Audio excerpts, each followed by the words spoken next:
Thanks, Martin, for coming through. Please introduce yourself and what department you come from. Okay, so my name is Martin Wibberose and I'm a music scheduler at CakeNet. And what does that entail?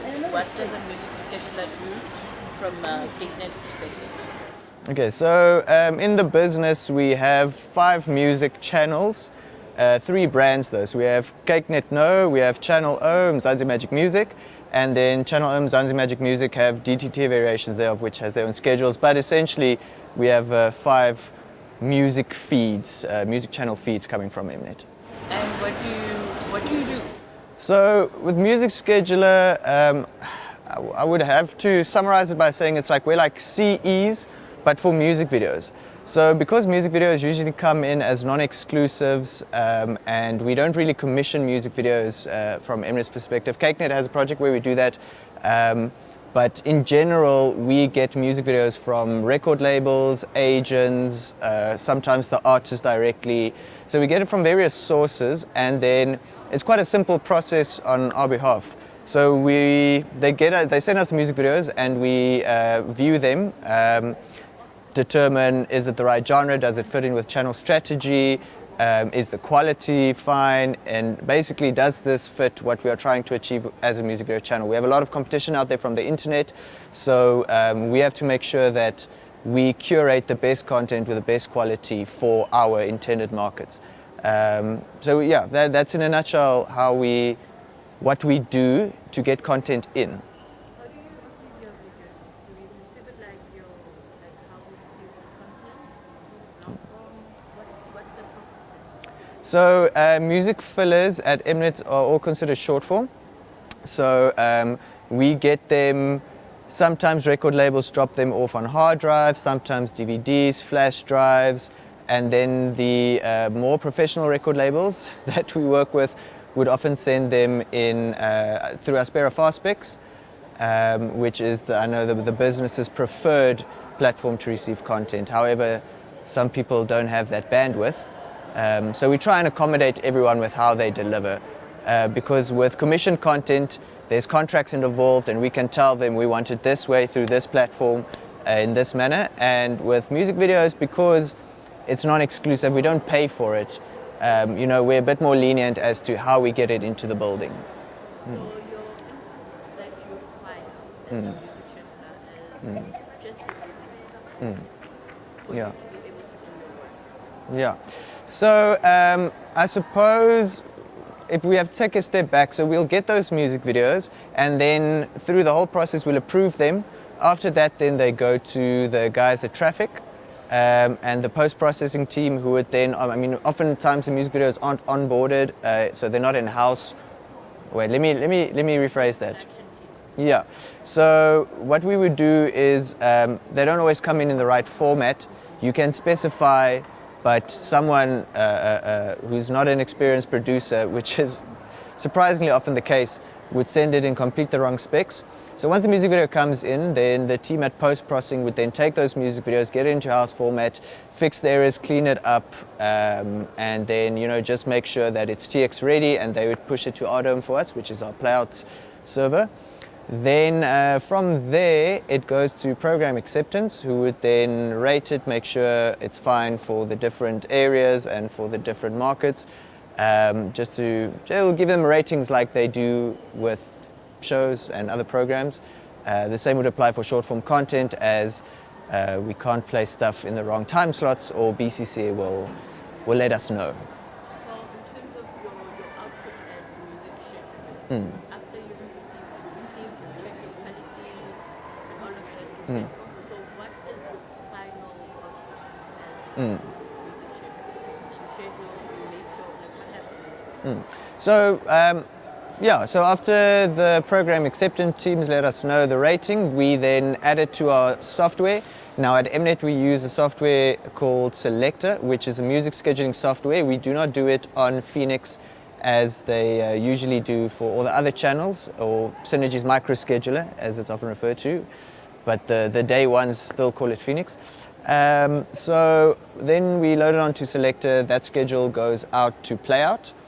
And it also goes through on air. We then check it. Is it fine? Is all the files there? There's no issues with the content. Then play out gets it. And yeah, then broadcast. So I would say our customers, after sending a music schedule, is on air and the play out team. So what do you think others can do in the chain to improve your work or your output? Right, so from an external perspective, I suppose this isn't the place to say it, but then from an internal perspective, in other words, people within the business, I would say we don't really have a lot of problems. Obviously, quicker turnaround on requests, so quicker turnaround on processing and quicker turnaround on rating of the content.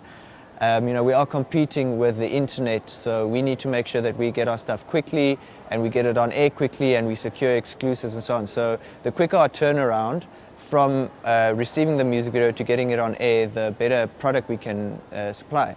Another wish list would be, music fillers are kind of like the forgotten children. We always need music fillers to put between shows, to time out, and we have channels that it's the bread and butter, it's the sole purpose of their existence is to do music videos. But I've noticed there's a great lack of metadata management for music fillers. So it's very difficult for external and internal people to find music videos because since I've started here about 4.5 years ago, there's never been a system to accommodate metadata for music videos, as music videos has always been seen as the secondary content. And it's actually very important when you consider we have channels that use it as their primary content, and also it gets scheduled on our main channels, our flagship channels, as fillers. So I think in that regard, just better metadata management for music videos. Okay.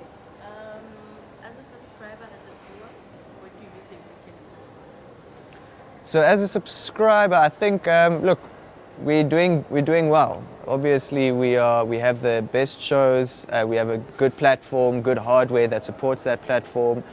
We've got SVOD content and services. So I think in that regard, we're doing well. But I don't think we should be complacent. We can always innovate. There's thousands of good ideas out there, and I think MultiChoice does make an effort to listen. But I think from employee side, we're on the front lines. I think we could come up with our own suggestions and our own ideas of how to make it better. I honestly can't see a problem with the current offering. And someone said it earlier, but I think greater investment in local content, as that is our USP, and that is how we are number one in Africa, is by creating local content. Let's make more. Let's make more local content, better local content, with bigger budgets to compete with the international ones. To improve quality within the business, I would say it's always about communication. Look, whenever problems arise, let me not say it's never. Most often, I would say 95% of the time is communication related.